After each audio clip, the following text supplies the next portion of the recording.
Iglesia Bautista Independiente, Rey de Reyes.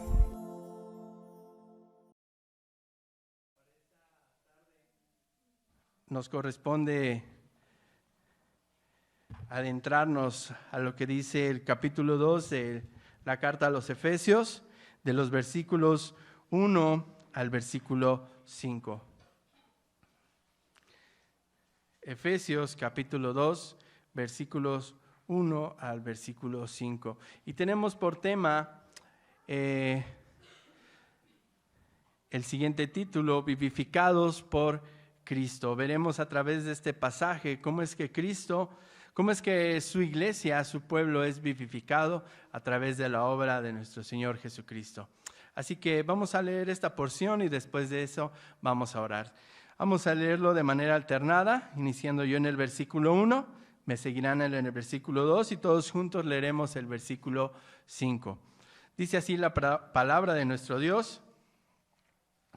Perdón, me perdí.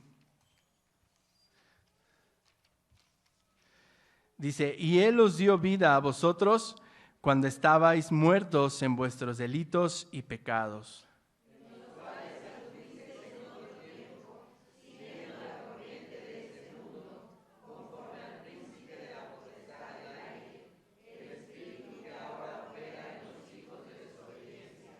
Entre los cuales también nosotros vivimos en otro tiempo, en los deseos de nuestra carne, haciendo la voluntad de la carne y de los pensamientos, y éramos por naturaleza hijos de ira, lo mismo que los demás.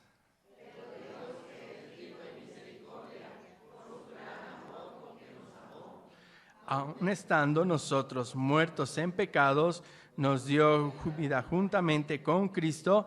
Por gracia sois salvos. Vamos a orar. Padre Santo, te damos gracias, Señor, por este tiempo, Señor, en el cual podemos adentrarnos, Señor, al escudriñar tu palabra, Señor, y al estudiarla, Padre, podemos encontrar que en ti, Señor, está esa riqueza, Padre, está ese pan de vida, Señor, ese alimento espiritual que necesitamos para nuestras almas. Te pedimos, Señor, te suplicamos que sea tu Santo Espíritu, Señor, que a través de mí, Padre, hable a tu iglesia, Señor, y que pueda tu iglesia, Señor, ser fortalecida, animada, convencida, Señor, de que necesitamos ser transformados a la imagen de tu Hijo Jesucristo y hacer las obras que has preparado para tu pueblo. Te damos gracias, Señor, por tu palabra, porque es bendecida, Señor, y nos bendice cada vez que la abrimos y cada vez que escudriñamos en ella. Te damos gracias en nombre de Cristo Jesús. Amén. Bien, hermanos, pueden tomar su lugar.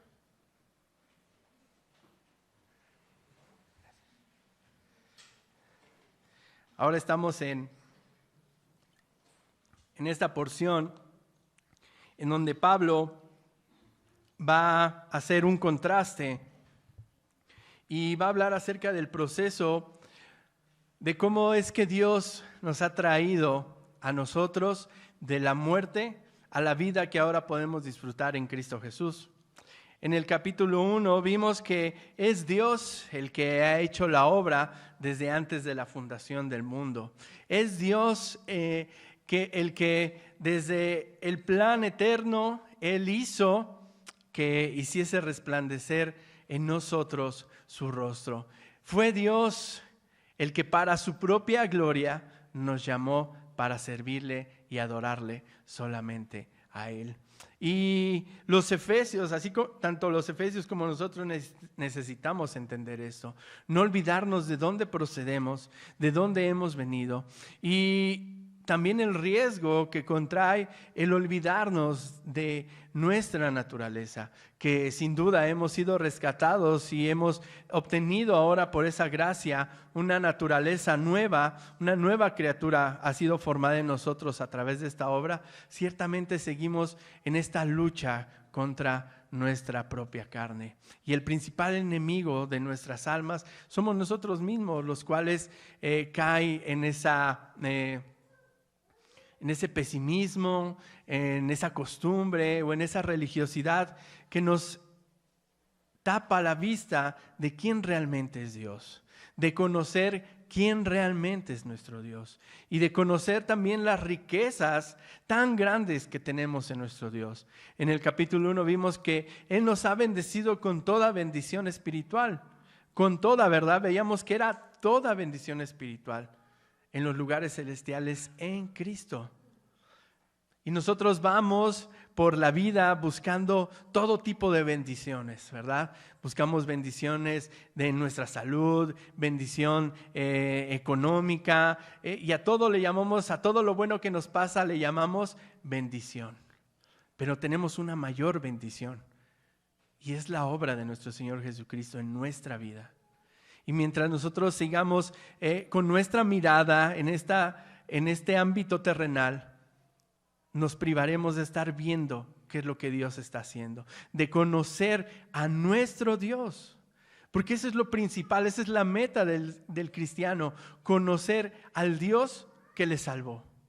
A eso nos ha traído nuestro Dios, para alabanza de la gloria de Dios. Podemos conocerle a Él, conocer su carácter, conocer su deidad. Él ha hecho esto para nosotros y nosotros tenemos a través de su palabra esta bendición. Pablo inicia ahora esta otra frase en donde él dice que Él nos dio vida a nosotros dice a vosotros cuando estaban muertos en nuestros delitos y pecados. Va a recordar acerca del gran problema del hombre. El gran problema del hombre no son las enfermedades. El gran problema del hombre no son las guerras. El gran problema del hombre no son los malos, ni siquiera el mismo Satanás. El problema del hombre radica en el corazón del mismo hombre. Desde el Génesis vemos cómo el hombre decide apartarse de esta comunión que tenía con Dios. Cuando Dios le dijo, de cierto te digo que el día que comieres de este árbol, ese día vas a morir. Y aunque el hombre no murió en ese momento físicamente, comenzó el proceso en el cual él moriría, tanto físicamente, pero había muerto, había sido separado de su Creador, de la comunión que tenía con Dios. Y no solamente había caído en este pecado de conformidad ahora con este mundo, sino que se había separado de todo para lo cual Dios lo había creado. Dios lo había creado al hombre para sojuzgar todas las cosas. Pero una vez que el hombre pecó, ¿qué fue lo que pasó con ese hombre? Vino maldición. Primeramente con la labor de sus manos, su trabajo. Ahora, no quiere decir que Dios haya maldecido el trabajo, no, sino el fruto de ese trabajo. El dolor con el cual él iba a obtener ese fruto. Espinas y cardos iba a producir la tierra. Dolor y angustia iba a venir sobre la mujer. Ahora, no obstante con eso, esa separación con Dios, esa separación con la naturaleza que Dios, con la creación que Dios había creado para ellos, para que ellos la sojuzgaran, esa separación también con el mismo hombre. Pues de ahí en entonces empezaron las guerras, en donde empezó el primer hombre, el cual cometió el primer homicidio. ¿Cuál fue? Caín, ¿no? Mató a su hermano. El pecado separando al hombre del mismo hombre. Y después también al hombre separándolo de sí mismo, porque lo hizo caer en una miseria tal que el hombre mismo se ve sucumbido por su propia culpa por causa del pecado. El pecado lo que ha hecho con el hombre es estar alejando, separando, y así como está separado el norte del sur, así el hombre ha sido separado por causa del pecado, por causa de su desobediencia a la gloria de nuestro Dios, como leemos en Romanos capítulo 3, versículo 25, en que hemos sido separados de la gloria de Dios por causa de nuestro pecado. Esa muerte dio lugar a esa separación total del hombre, en donde el hombre cayó de una manera radical, en donde su naturaleza se convirtió ahora en una naturaleza pecaminosa y oscura, que trajo enemistad entre Dios y el hombre. Pero desde el principio vemos que Dios siempre tomó la iniciativa en traer bendición al hombre. Desde el Génesis hasta el Apocalipsis vemos cómo es Dios quien interviene a pesar de la maldad del hombre en traer gloria para sí mismo y salvar a aquellos a los cuales Él ha querido salvar. Muchos ven la injusticia de Dios en que unos sí y que unos no, y dicen, bueno, ¿por qué ellos sí y por qué ellos no? Pero la justicia de Dios no se manifiesta así, o no es como nosotros la comprendemos. Nosotros tenemos una percepción de la justicia y está corrompida, porque nuestra percepción de la justicia es por quién hace lo bueno y por quién hace lo malo. Y hacemos prejuicios de quién merece justicia y quién no merece justicia. Pero si Dios hubiese sido justo desde el principio, y Dios hubiese mandado a toda la humanidad al infierno desde el principio, y nadie hubiera estado para decirle, ¿qué has hecho? ¿Por qué estás haciendo esto? Sino que al contrario, Dios muestra su misericordia. Y Pablo quiere recordarle esto a los efesios. Quiere recordarle que Él, el Señor, el Dios de toda gracia, dio vida a vosotros cuando estabais muertos, cuando estaban separados, cuando ustedes no querían nada con Dios, cuando ustedes iban directamente hacia su perdición. Él les dio vida. Desde ahí comienza el Señor a vivificar a su pueblo, cuando no queríamos. ¿Te acuerdas cuántas veces el Señor hablaba a tu vida y tú no querías? Ahora mismo, ¿cuántas veces Dios habla a nuestra vida y no queremos? Es Dios mismo el que transforma nuestros corazones, dándonos vida, dándonos vida. Y dirige la atención Pablo a esos creyentes que andaban, como dice, en tiempo pasado, siguiendo la corriente de este mundo. La corriente de este mundo que los llevaba a la perdición, porque este mundo no le interesa para nada la gloria de Dios. Le interesa su propia gloria y su propia satisfacción. Este mundo trata de no solamente de ofrecernos a través de maneras fáciles obtener nuestra propia satisfacción, sino también distraernos de cuál es la gloria de Dios, de cuál es la labor del creyente ante su Creador que le ha dado vida.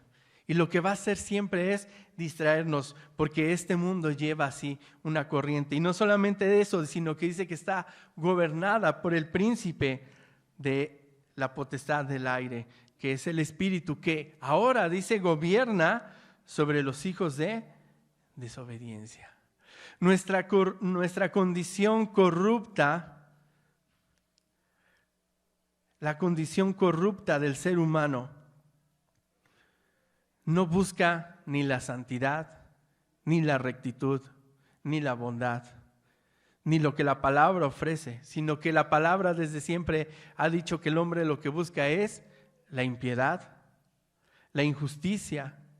Tenemos al anticristo, que no es solamente una persona, sino todos aquellos que niegan la persona de Cristo, la obra de Cristo, la soberanía de Cristo, el bien que ofrece Cristo, la paz que ofrece Cristo. Pero eso radica en nuestra naturaleza pecaminosa, en esa naturaleza que, como dice el rey David, en pecado me concibió mi madre. Desde el seno materno, nuestra condición ya es pecaminosa. Muchos dicen que somos pecadores por nuestras acciones, que nuestras acciones determinan quiénes somos. Pero no es así. El apóstol Juan, en su primera carta, la primera carta de Juan, nos menciona acerca de nuestra condición. Y dice el capítulo 1, versículo 8, iniciando desde el versículo 7, dice: pero si andamos en luz, como Él está en luz, tenemos comunión unos con otros y la sangre de Jesucristo su Hijo nos limpia de todo pecado. Si decimos que no tenemos pecado, nos engañamos a nosotros mismos y la verdad no está en nosotros. Si confesamos nuestros pecados, Él es fiel y justo para perdonar nuestros pecados y limpiarnos de toda maldad. Hay un reconocimiento de nuestra propia naturaleza, de nuestra propia condición. Nosotros no somos pecadores porque hacemos pecado, sino somos pecadores porque nuestra naturaleza es pecaminosa. Somos tan pecadores y tan perversos, hermanos, que ya lo decía la otra vez nuestro hermano Gilbert, ¿verdad? Que si pusieran una pantallita en nuestra cabeza de todos nuestros pensamientos, andaríamos todos con gorras, turbantes, mascadas. Ahí sí nos hubiera gustado traer el velo, ¿verdad? Porque no nos hubiese gustado que vieran nuestros pensamientos. Aún ahora, en este momento, nuestros pensamientos a veces se van y estamos divagando en otras cosas más que en lo que prestar atención en lo que se está predicando. Porque nuestros pensamientos siempre va a ir de continuo al mal. ¿Por causa de qué? De nosotros mismos. Mi propia naturaleza es la que me priva de esa gloria, de acercarme a esa gloria. Mi propia naturaleza es la que me arrastra muchas veces a hacer aquello para lo cual digo que ya no sirvo. Y Pablo tiene que recordarnos, tiene que recordarle tanto a los efesios que Él nos dio vida. ¿Cuándo? Cuando estábamos muertos.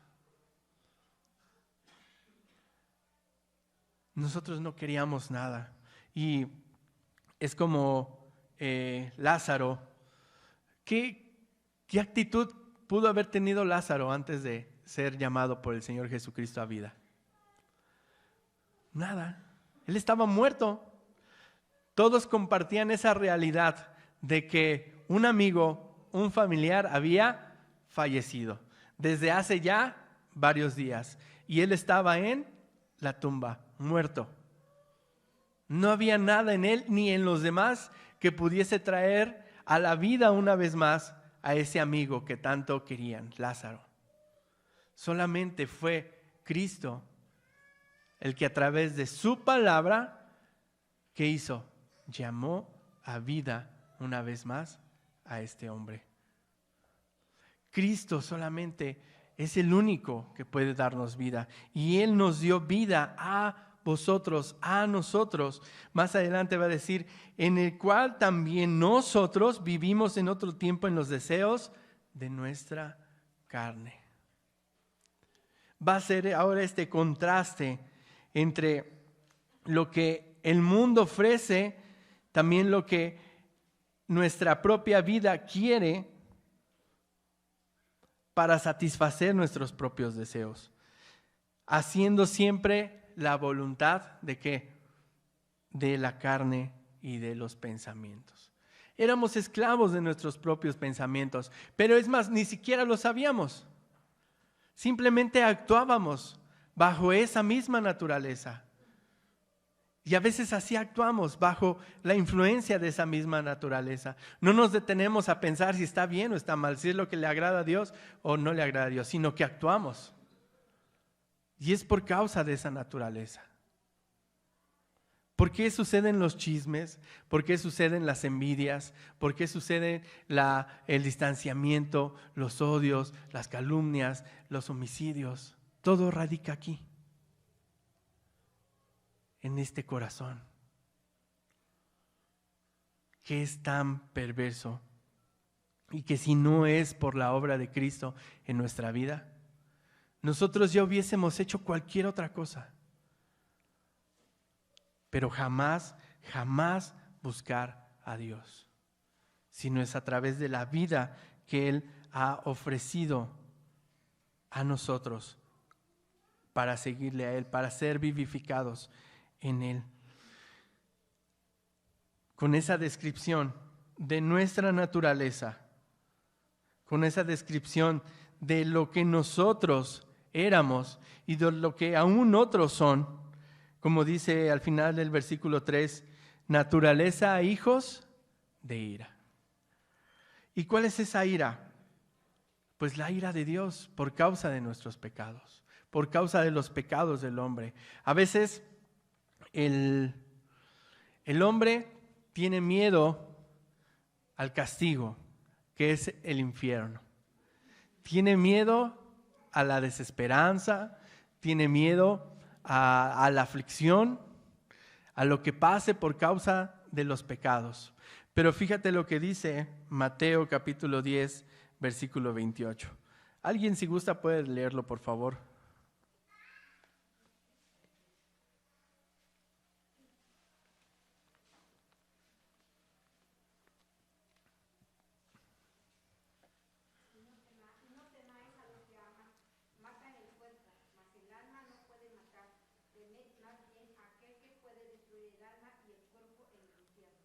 Así es, aquel que puede destruir el alma y el cuerpo en el infierno no es Satanás, sino es Dios. Él es el que puede matar al alma y al cuerpo en el infierno. Y nosotros, o el hombre pecador, le tiene más miedo al infierno, o le tiene más miedo a las consecuencias de su pecado que al mismo Creador que puede destruirnos. Él sí puede destruirnos. Él sí puede matarnos. En sus manos están nuestras vidas. En sus manos está la vida de su creación. Dios en cualquier momento puede así destruirnos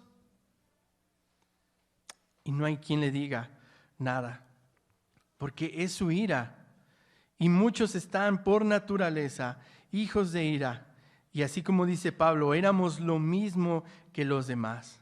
Pero ahora quiere mostrarnos Pablo este escenario sumamente trágico, sumamente oscuro, sumamente tenebroso y perverso para mostrarnos la contraparte, para mostrarnos quién es Dios realmente, para mostrarnos que en sus riquezas Dios dice, Dios que es rico en misericordia. Menciona aquí dos características en este contraste, Pablo: su misericordia y su gran amor.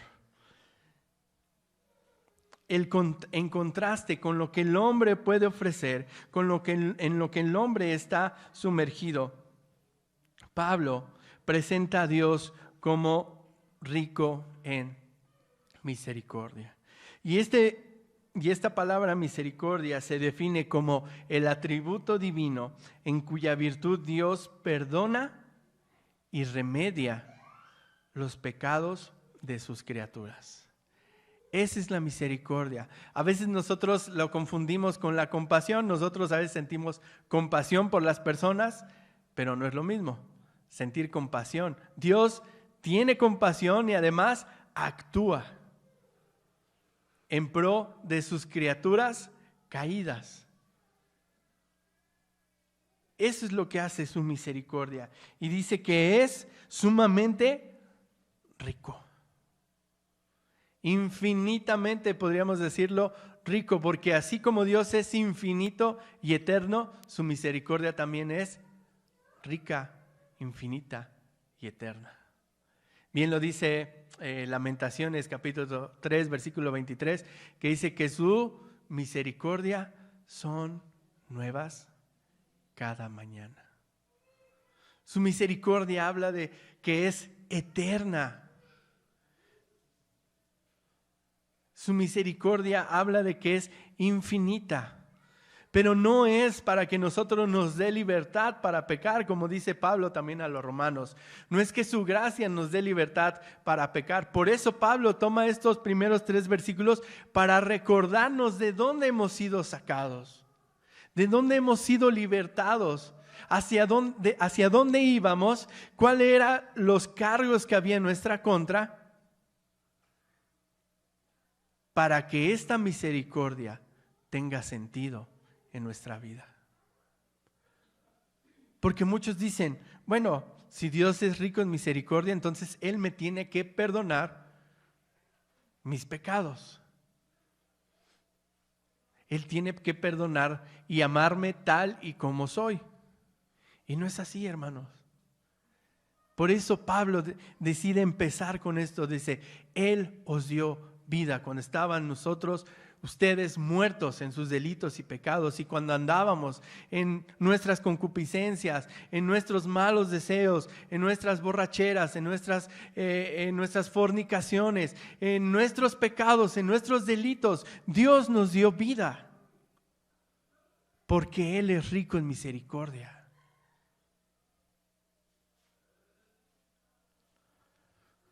Porque Él ha pagado, Él ha tomado la copa de la ira que era contra nosotros. Allí en Getsemaní, el Señor Jesús oraba y dice que sudaba gotas de sangre y que decía, que pase de mí esta copa. Pero ¿cuál copa era? Era la copa de ira. La copa de ira, la justa ira de Dios. Cristo la bebió por nosotros. Sobre Él fueron nuestros pecados. Y entonces sí toma sentido, ¿verdad? La misericordia de nuestro Dios. Porque si no nos acordáramos de quiénes somos, ¿qué sentido tendría hablar de la gracia de Dios? Hablar de la misericordia de Dios. No serviría más que para apaciguar nuestras conciencias de que todo está bien, de que no pasó nada, pero no, sí pasó. La justa ira de Dios fue derramada sobre su Hijo inocente. Él se hizo pecado para que nosotros tuviésemos vida. Todo esto apunta a la gloria infinita y a la misericordia de Dios. Ahora el siguiente atributo que va a tomar es el amor divino y compasivo. Ahora este amor está no solamente como su atributo, sino también como una acción. Noten lo que dice el versículo 4. Pero Dios, que es rico en misericordia, por su gran amor con que nos amó. Es un amor que está activo. No solamente forma parte de su carácter, sino que también resulta en actividad amorosa para con sus criaturas. Con que nos ha amado. En contraste con la ira de Dios, Él ha decidido poner sobre nosotros su amor y amarnos. Amarnos de una manera infinita, de una manera eterna. Amados hermanos, nuestro Dios sí es amor, nuestro Dios sí es misericordioso, nuestro Dios también es un Dios de ira. Nuestro Dios es un Dios que es paciente para con aquellos que aún no se arrepienten. Y Él, mientras estemos vivos, Él seguirá mostrando su misericordia de manera infinita, de manera grandiosa. Pero fíjate ahora, esta condición o estado de nuestra salvación, como dice Pablo en el versículo 5, aún estando nosotros muertos, ¿en qué? En nuestros delitos y pecados, en nuestros pecados. Nos dio vida juntamente con Cristo. Es su amor que ha sido derramado en nuestros corazones. Pablo quiere enfatizar una vez más en que aún nosotros que somos pecadores, Cristo nos ha vivificado. nos ha dado vida juntamente con Él. Así como ese amor ese amor actuó en ese Calvario, en la persona de nuestro Señor Jesucristo para resucitarle, es la misma que actúa en nuestra vida para levantarnos de los muertos, para traernos de la muerte a la vida. Es ese mismo amor y esa misma misericordia de nuestro Dios que nos sostiene y que nos capacita para obedecerle, para hacer las obras que Él preparó de antemano. No hay ningún crédito que nosotros podamos tomar de esto. ¿O lo hay? ¿Creen que haya quedado algún rastro de crédito en nuestra vida para decir, nosotros estamos aquí por nosotros mismos?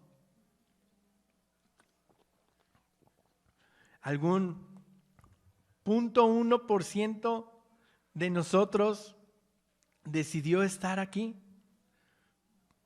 Nada, absolutamente nada. Pablo no quiere dejar ninguna duda de que nosotros tengamos algo de parte en nuestra salvación. Dice, aún estando nosotros muertos en pecados, Él nos dio vida juntamente con Cristo. Y nos vuelve a recordar, por gracia sois salvos. Esa gracia no solamente es esa caridad, como bien se define del griego, sino que es esa capacidad que Dios le da a su pueblo, a su hijo, al creyente, para hacer las obras que Dios había preparado de antemano para que anduviésemos en ellas. Ahí radica la gracia, no radica en nosotros mismos, que es solamente para perdonarnos, no solamente nos aparta de la ira de Dios, no solamente nos pone en un lugar de preeminencia sentados en Cristo, sino que también nos llena y nos da la capacidad para hacer las obras que Dios ha preparado de antemano, para que anduviésemos en ella. En esa gracia Dios nos ha capacitado. La base de nuestra salvación no radica en nosotros. Le amamos porque Él nos amó primero. Primera de Juan capítulo 4, versículo 19. Si alguien gusta leerlo, por favor.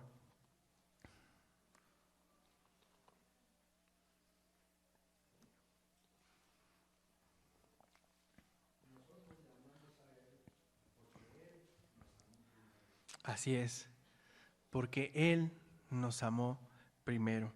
Fue por la riqueza de su gran misericordia, por la grandeza de su amor y por el maravilloso carácter de su gracia que Dios nos vivificó juntamente con Cristo, cuando estábamos muertos en nuestros delitos y pecados. Para concluir, la carta a los Romanos habla ciertamente de ese amor que nos sostiene, de ese amor que nos guarda, de ese amor que nos reserva, de ese amor que nos tiene cautivos. Ahora ya no por nuestras obras, sino por la pura gracia de nuestro Dios. Y nota lo que dice el versículo 5. Porque los que son de la carne piensan en las cosas de la carne, pero los que son del Espíritu, en las cosas del Espíritu. Hemos sido vivificados con su Espíritu y hemos sido rescatados por su Espíritu para Él. Su amor hacia nosotros. Romanos capítulo 5, versículo 8, dice, mas Dios muestra su amor para con nosotros en que siendo aún pecadores, Cristo murió por nosotros. En que siendo aún pecadores. Y volvemos a Romanos capítulo 8, versículo 39.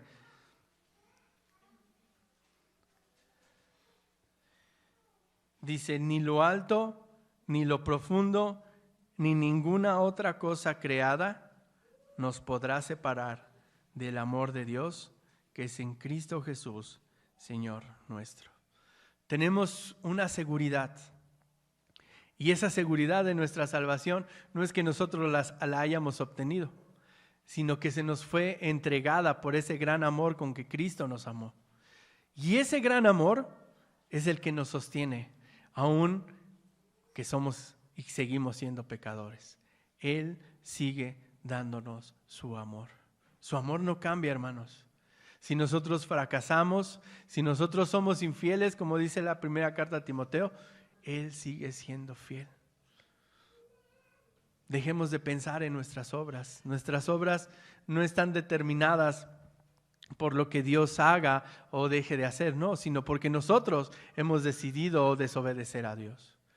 Pero Dios, que es rico en misericordia, Él ha decidido traernos una vez más hacia Él, y una vez más hacia Él, y una vez más hacia Él, porque Él ha decidido amarnos con su gran amor y con su gran misericordia. Nos ha querido dar vida juntamente con Cristo Jesús. Amén. Te invito a que te pongas en pie para orar.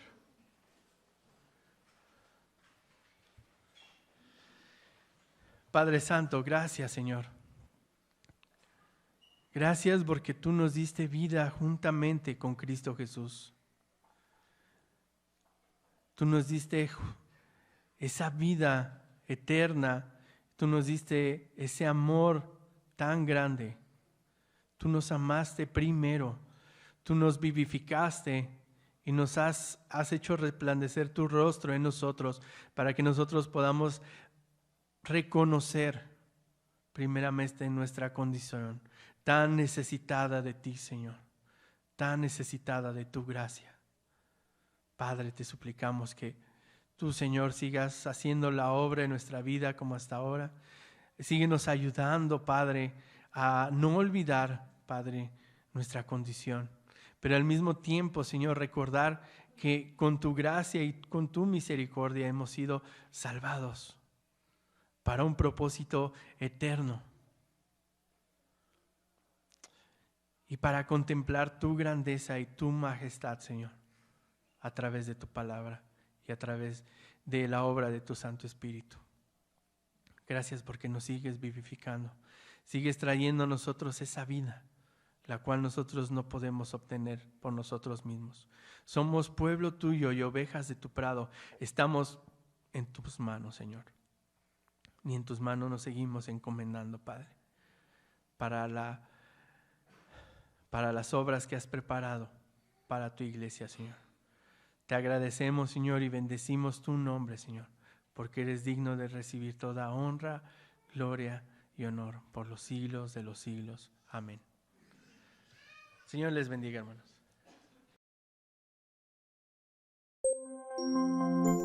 Iglesia Bautista Independiente, Rey de Reyes.